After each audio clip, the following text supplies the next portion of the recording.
जय हिंद। आज अपने पढ़ते हैं हिमाचल प्रदेश के बारे में। तो हिमाचल प्रदेश में पहले हम क्या देखेंगे, इसमें मेन पर्वत कौन से है वो, फिर उसके बाद में वहाँ पे कौन कौन से मेन दर्रे हैं, और उसके बाद में वहाँ कौन सी एक झील है उसके बारे में बात करेंगे, और वहाँ के जो मुख्य या मेन जो प्रदेश है उसके बारे में हम बात करेंगे। तो सबसे पहले हम देख लेते हैं कि यहाँ कौन कौन से मेन पर्वत है। तो यहाँ पे आपको 2 पर्वत याद रखने हैं, ठीक है। यहाँ पे जो पर्वत है इसका नाम है पीर पंजाल। यहाँ पे मैंने लिखा भी है, पहला पर्वत कौन सा है, पीर पंजाल, मैं डायरेक्ट पी लिखता हूँ यहाँ पे, और दूसरा है धौलाधार, यहाँ पे है धौलाधार, डी लिख देता हूँ इसको, ठीक है। पहला पीर पंजाल, दूसरा धौलाधार, याद रखना है, पीर पंजाल धौलाधार, पहला पर्वत पीर पंजाल, दूसरा धौलाधार। इसी के बीच में एक घाटी बसी है, इसी दोनों पर्वत के बीच में क्या बसी है, एक घाटी बसी हुई है जिसे कहते हैं कुल्लू घाटी। यहाँ पे है, इसको क्या कहते हैं, कुल्लू घाटी। मैंने देखो यहाँ लिखा है कुल्लू मनाली, ठीक है, कुल्लू मनाली ये यही है इन दोनों के बीच में, इस घाटी को बोलते हैं कुल्लू घाटी। अब ये जो कुल्लू मनाली, इसका तो नाम सबने सुना होगा, कुल्लू और मनाली। यहाँ पे जैसे कुल्लू है और यहाँ पे है मनाली, यहाँ पे लिख देता हूँ कुल्लू और मनाली। अब यहाँ पे ये पर्यटन स्थल है। अब यहाँ पे तो सब लोग गए होंगे ना, अब कुछ लोग नहीं गए होंगे, कुछ लोग तो यहाँ पिकनिक मनाने जाते हैं। मनाली तो सब लोग लगभग घूमे होंगे, नहीं गए हुए तो नाम तो जरूर सुना होगा। पिक्चर मैं लगा दूंगा, आप देखना कितनी अच्छी जगह है वहाँ पे। तो ये है कुल्लू मनाली, ठीक है। तो यहाँ से एक चीज़ बताई थी मैंने आपको पिछली क्लास में कि लेह से मनाली तक एक राजमार्ग है, लेह मनाली राजमार्ग, जो कि भारत की सबसे ऊंची सड़क है।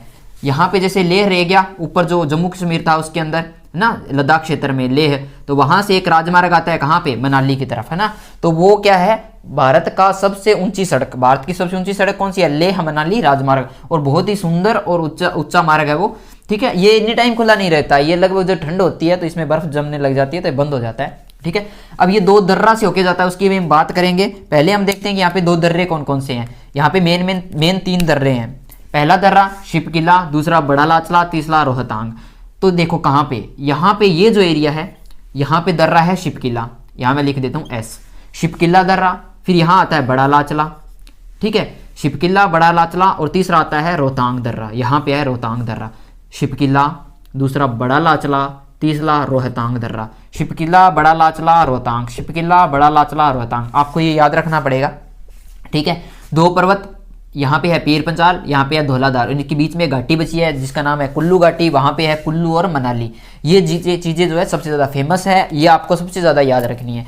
और ये जो आ रही है ना सड़क, कौन सी, कुल्लू और ये लेह से लेके मनाली, यानी लेह मनाली राजमार्ग, ये इन दोनों दर्रा से होके गुजरती है, इस दर्रा से भी और इस दर्रा से भी। यानी कौन कौन से दर्रा, बड़ा लाचला और रोहतांग दर्रा, दोनों से होके कौन सी सड़क गुजरती है, ये जो सबसे ऊंची सड़क है, ठीक है। ये आपको थोड़ा याद रखना है। अब यहाँ पे बनाने को तो ये बहुत ज़्यादा एरिया तो बहुत ज़्यादा होता है, छोटे में बनाया इसलिए लगता है कि कैसे आएगी, है ना। कब इसका एक मैप दिखाऊंगा आपको साथ में, तो उसमें आप देख लेना कि ये दोनों दर्रा से होके गुजरती है, ठीक है।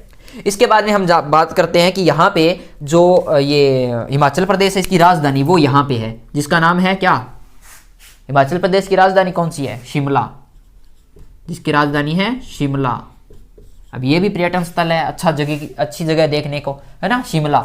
ये हिमाचल प्रदेश की क्या है, राजधानी, यहाँ पे मैंने लिखा हुआ है। उसके बाद में जब आप शिमला से थोड़ा ऊपर जाओगे, शिमला से यहाँ थोड़ा ऊपर जाओगे, तो आपको एक जगह मिलेगी जिसका नाम है धर्मशाला, जिसका नाम है धर्मशाला, ठीक है, धर्मशाला। तो ये धर्मशाला क्या है, ये हिमाचल प्रदेश में सबसे ज़्यादा वर्षा कहाँ होती है, तो धर्मशाला में। और जो तिब्बती धर्मगुरु है दलाई लामा, उनका भी निवास स्थल कहाँ है, धर्मशाला में। तो सबसे ज़्यादा यहाँ पे ये याद रखना है कि सबसे ज़्यादा वर्षा कहाँ होती है, तो धर्मशाला में।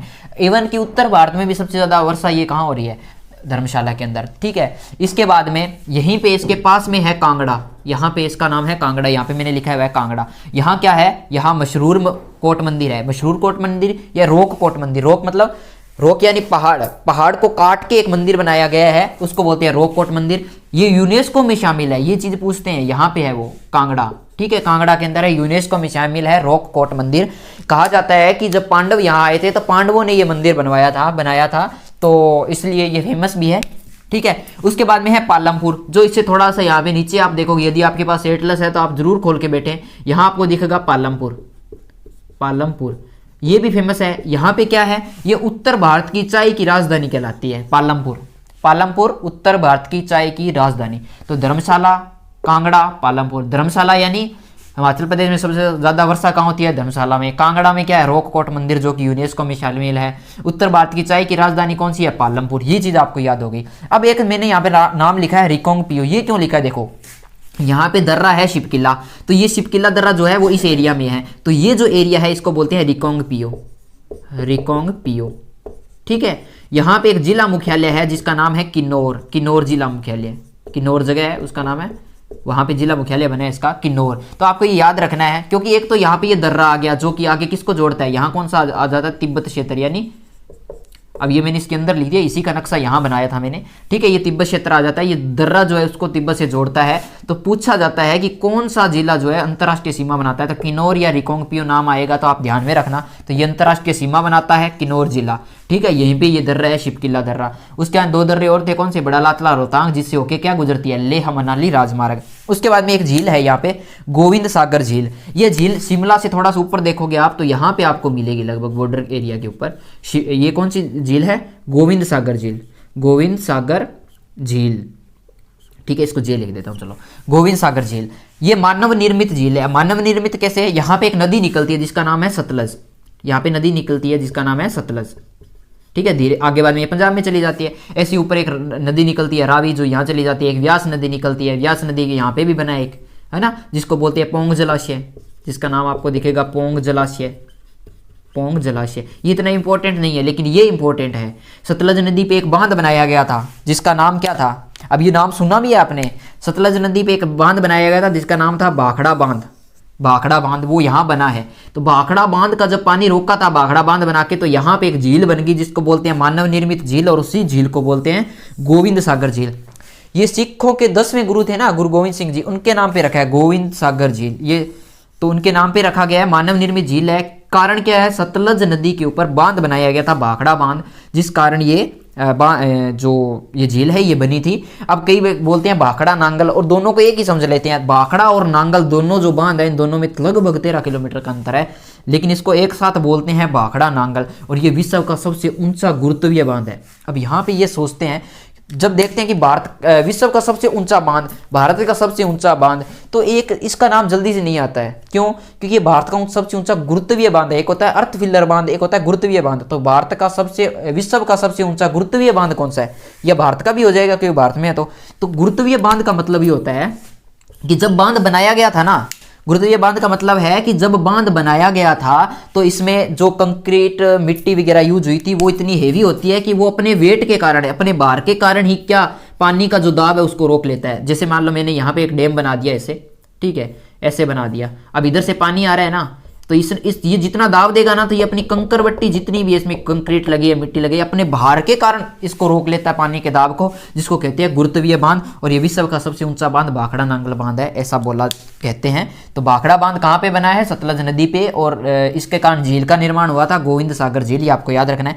इसी के पास, इसी के किन्नौर पे आप देखोगे, आपको एटलस में दिखेगा, ये लगभग 20 किलोमीटर की दूरी पे है, ठीक है, नैना देवी मंदिर। ये तो सब काफ़ी लोगों ने सुना होगा, काफ़ी लोग यहाँ गए भी होंगे। नैना देवी मंदिर, यहाँ पे एक मेला भी लगता है, ठीक है, यहाँ पे लोग लगभग शायद अगस्त में लगता है ये, तो नैना देवी के अंदर, तो ये याद रखना आप थोड़ा। उसके बाद में एक यहाँ पे सुरंग है, ये अटल सुरंग, अटल सुरंग है इसका नाम। ये विश्व की सबसे लंबी सुरंग है। देखो ये डेटा मैंने उठाया था विकिपीडिया से, वहां पे इसको लिखा हुआ है कि विश्व की सबसे लंबी सुरंग है। भारत की तो सबसे लंबी है ही, ये विश्व की भी सबसे लंबी सुरंग है, अटल सुरंग, 9.02 किलोमीटर अटल सुरंग। ये जो रोहतांग दर्रा था, यहाँ पे मैं आपको यहाँ दिखाता हूँ, यहाँ पे मैंने एक दर्रा बनाया था, यहाँ पे दर्रा बताया था, उसका नाम है बड़ा लाचला, यहाँ था रोहतांग दर्रा। इसी रोहतांग दर्रा के नीचे से सुरंग को निकाला गया है। कौन सी सुरंग? अटल सुरंग। इसको इसी दर्रा के नीचे से निकाला गया है। 9.02 किलोमीटर सुरंग है, और ये विश्व की सबसे लंबी सुरंग है। तो भारत की तो होनी। ये डेटा मैंने विकिपीडिया से उठाया था, ये थोड़ा आप भी देख लेना कि विश्व की सबसे लंबी सुरंग है, ठीक है। तो आई होप आपको समझ में आया होगा। मैंने ऑलमोस्ट इसमें जो मेन पॉइंट थे वही कवर किए हैं। वैसे सीखने को तो बहुत कुछ है, लेकिन हम मेन कवर करेंगे ताकि हम एक हमारे दिमाग में, माइंड में बन जाए। नहीं तो पूरा अगर इसी के बारे में पढ़ेंगे, एक ही राज्य के बारे में बहुत ज़्यादा जानेंगे, तो हम कंफ्यूज भी हो जाएंगे और पूरे राज्य कर भी नहीं पाएंगे। इसलिए हमें इतना ही करना है कि हमें एक याद रह जाए, धीरे धीरे इसमें चीज़ें ऐड करते जाएंगे और हमारा इंप्रूवमेंट होता जाएगा। आई होप आपको समझ में आया होगा। और आप टेलीग्राम चैनल जरूर ज्वाइन कीजिए। टेलीग्राम का लिंक दिया है वीडियो के डिस्क्रिप्शन में, वहां जाके उसको ज्वाइन करो। वहां पे आपको मैं PDF time to time provide करवाता रहता हूं। तो मिलेंगे अगली क्लास में। जय हिंद।